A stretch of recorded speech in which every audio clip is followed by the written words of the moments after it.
하나님 말씀은 욥기 2장 1절에서 13절까지의 말씀입니다. 또 하루는 하나님의 아들들이 와서 여호와 앞에 서고 사탄들도 그들 가운데 와서 여호와 앞에 서니 여호와께서 사탄에게 이르시되 내가 어디서 왔느냐? 사탄이 여호와께 대답하여 이르되 땅을 두루두라 여기저기 다녀왔나이다. 여호와께서 사탄에게 이르시되 내가 내 종 욥을 주의하여 보았느냐? 그와 같이 온전하고 정직하여 하나님을 경외하며 악에서 떠난 자가 세상에 없느니라. 내가 나를 충동하여 까닭없이 그를 치게 하였어도 그가 여전히 자기의 온전함을 굳게 지켰느니라. 사탄이 여호와께 대답하여 이르되 가죽으로 가죽을 바꾸고 사람이 그의 모든 소유물로 자기의 생명을 바꾸온지라. 이제 주의 손을 펴서 그의 뼈와 살을 치소서. 그리하시면 틀림없이 주를 향하여 욕하지 않겠나이까. 여호와께서 사탄에게 이르시되 내가 그를 내 손에 맡기노라. 다만 그의 생명은 해하지 말지니라.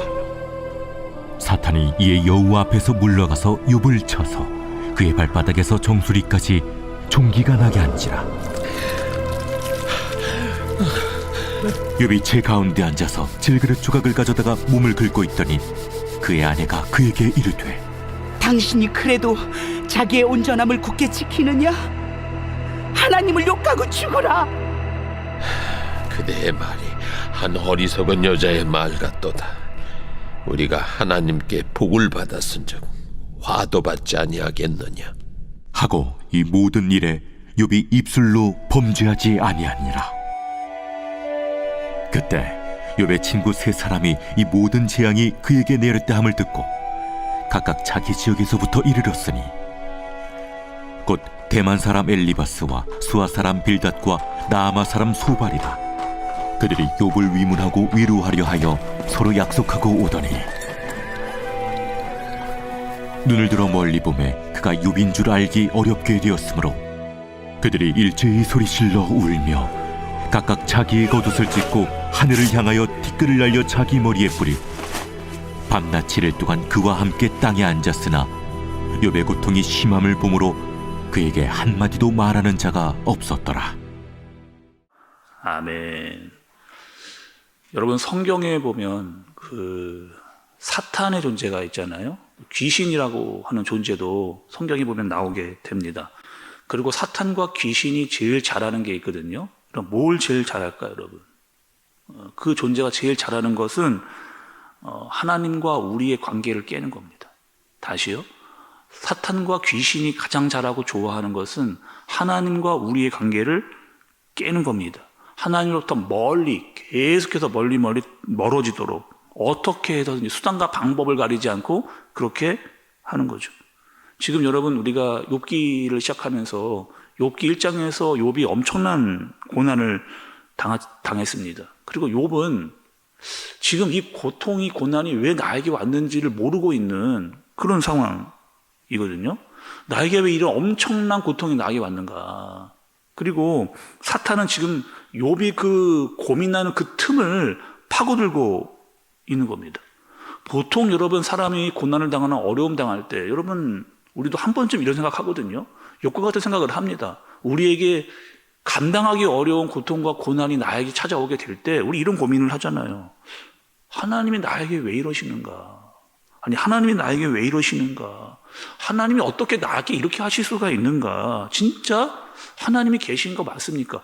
너무 어려운 고통을 만나게 되면 진짜 하나님이 계신가 안 계신가 정도까지 내려가는 그런 일들이 우리의 고민 가운데 들어오게 된단 말이죠. 사탄이 계속 그런 생각을, 그런 마음을 갖도록. 결국에 어떻게 하는 거예요?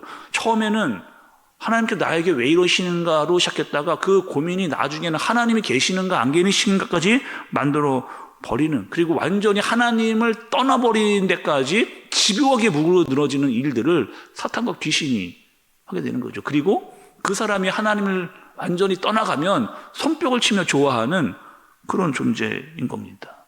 그거 봐라. 얘가 이 고난 받으니까 고난 때문에 완전히 무너지지 않느냐, 하나님을 완전히 떠나가지 않느냐라고 생각을 하는 거죠. 그리고 고난만 주면 이 사람은 무조건 나가 동그라질 거다라고 하는 그런 짓들을 사탄과 귀신이 하는 겁니다. 또 여러분, 사탄은 이걸 노리고 있는 거거든요. 욥에게도 그렇게 지금 하고 있는 겁니다. 우리가 여러분 욥에게 어떤 일이 일어났어요? 엄청난 일들이 일어났거든요. 크게 4가지로 이런 일이 일어났습니다. 어떤 일이 있었느냐? 첫 번째는요, 스바 사람들이 쳐들어왔어요. 그 욥이 사는 곳으로 소와 나귀를 빼앗아 갖고 종들을 죽이는 그런 일들이 일어났습니다. 두 번째는 하늘에서 번개가 내렸거든요. 번개가 내려서 양과 목자들이 그 자리에서 죽어버리는 일들도 있었습니다. 세 번째는 갈대아 사람들이 쳐들어왔어요. 그리고 낙타들을 낙탈해가는 그런 일들. 네 번째가 제일 셉니다. 지진이 난 것 같이 완전히 집이 다 무너져 내렸거든요. 무너져 내리면서 누가 죽은 거예요? 자기의 자식들이 다 그 집에 깔려 죽는 그런 일들. 와, 도대체 이게 하나도 감당하기 어려운 일들이 막 동시다발적으로 막 터지는 그런 일들. 너무나 마음이 괴롭고 힘들고 어떻게 할 수 없는 그런 어려운 가운데 생겨나게 되는 거죠. 여러분 생각해 보세요. 웬만한 사람들이 이런 고통이 막 터지게 되면 어떻게 되느냐. 그냥 나가 떠물어지는 거죠. 근데 고난이 이쯤 왔으면 끝났으면 좋겠습니다. 근데 사탄이 더 욥을 건드려요. 어떻게 하느냐. 7절에 보니까 온몸에 발부터 정수리까지 종기가 나기를 시작을 한 거예요.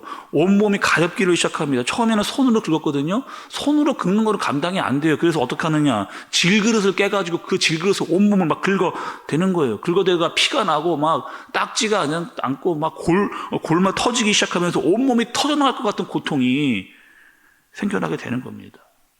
밤새 잠이 안 와요. 너무나 심적인 고통과 육체적 고통이 너무나 아파가지고 잠을 잘 수가 없습니다. 온 몸이 다 터져나갈 것 같은 고열에 시달리는 그런 상황. 완전히 욥이요, 몸에 뼈만 남은 상태가 된 거죠. 또 있습니다, 여러분. 이 모습을 누가 보고 있었느냐? 욥의 아내가 보고 있었어요. 욥이 그렇게 하고 있는 것 자체를 욥의 아내가 보고 있었습니다. 따져보면 여러분, 욥의 아내도 마음이 지금 너무 힘든 상황이거든요. 아니, 자기 자식들이잖아요. 욥의 아내도 자기의 자식들이 지금 죽은 상태거든요. 재산 다 날아가 버린 거예요. 거기다가 내가 믿고 있었던 남편이 병까지 들었고 그 병으로 힘들어하고 있는 남편을 지금 보고 있는 그 욥의 아내가 어떻게 하는지 아세요? 욥에게 여러분? 이렇게 이야기하는 거죠. 네가 무슨 신앙이 있는 자냐? 네가 무슨 신앙이 있는 자냐? 그 꼴을 하고 그렇게 네가 당하고 있는데 네가 진짜 신앙이 있는 사람이냐? 차라리 하나님 욕하고 죽으라는 거예요. 하나님 욕하고 죽어라. 이렇게 이야기하는 거죠. 와, 이 이야기를 듣는 욥의 마음. 내 마음이 완전히 망가져 있고 몸도 부서질 것 같은데 거기다가 내가 사랑했던 아내로부터 이런 얘기를 듣는 욥의 마음, 여러분 한번 좀 짐작이 안 갈 정도의 고통과 아픔이 욥에게 있었을 것 같습니다. 욥의 여러분 그 욥기 2장에서의 역할이 있거든요. 욥기 2장에서 역할이 있어요. 이 역할은 뭐냐면 사탄이 나오고 사탄이 2장까지 나옵니다. 그리고 욥의 상황을 완전히 뒤바꿔버리는 2장에까지 욥의 상황을 완전히 뒤바꿔버리는 가정 파괴했죠. 욥의 몸을 완전히 망가뜨려 놨죠. 주위에 있던 모든 것들이 사라지게 만들어버리는. 그리고 사탄이 하는 일은 욥이 하나님으로부터 떨어지기 위해서 계속 집요한 공격을 지금 하고 있는 겁니다.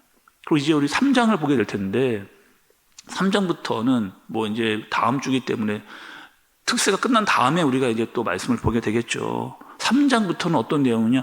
욥의 마음이에요. 그런 상황과 엄청난 일을 당하고 난 다음에 욥의 마음을 이제 성경이 기록을 해 놨습니다. 그리고 친구들이 나와요. 오늘 말씀에도 친구들이 나왔잖아요. 친구들이 와서 욥에게 충고를 합니다. 충고. 근데 그 충고를 들은 욥이 마치 내 상황을 항변하듯이 막 이렇게 이야기를 합니다. 그리고 그 욥의 항변은 하나님을 떨어져 나가지 않으려고 하는 몸부림입니다. 다시 한번요. 욥의 항변은 그 친구들에게 하는 욥의 항변은 하나님으로부터 떨어져 나가지 않으려고 하는 그런 항변인 거죠.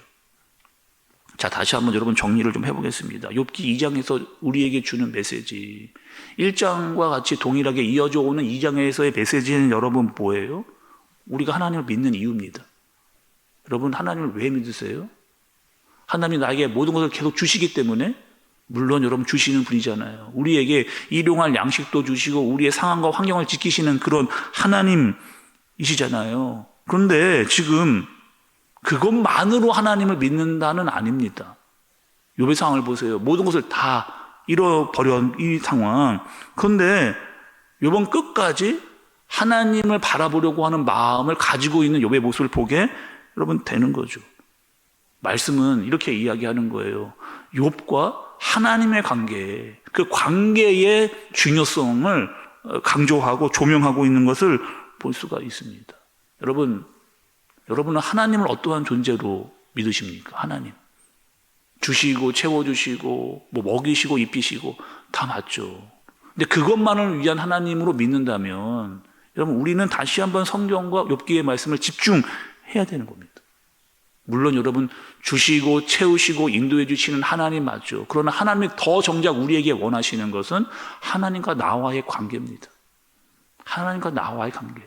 떨어질래야 떨어질 수 없는 하나님과의 관계. 그리고 하나님은 나의 아버지이시라는 것. 그리고 그분은 창조주시라는 것. 전능자이시라는 것. 처음과 끝이 되시는 분이시고 영광과 찬양과 경배를 받으시기에 합당한 그런 분이라는 것. 그분과 나는 떨어질 수 없다라고 하는 마음을 갖게 하는 겁니다. 그 고백을 할 수 있는 저와 여러분들 되어지시기를 예수님의 이름으로 축복합니다. 기도하겠습니다. 하나님 아버지, 하나님은 전능하시고 창조주이십니다.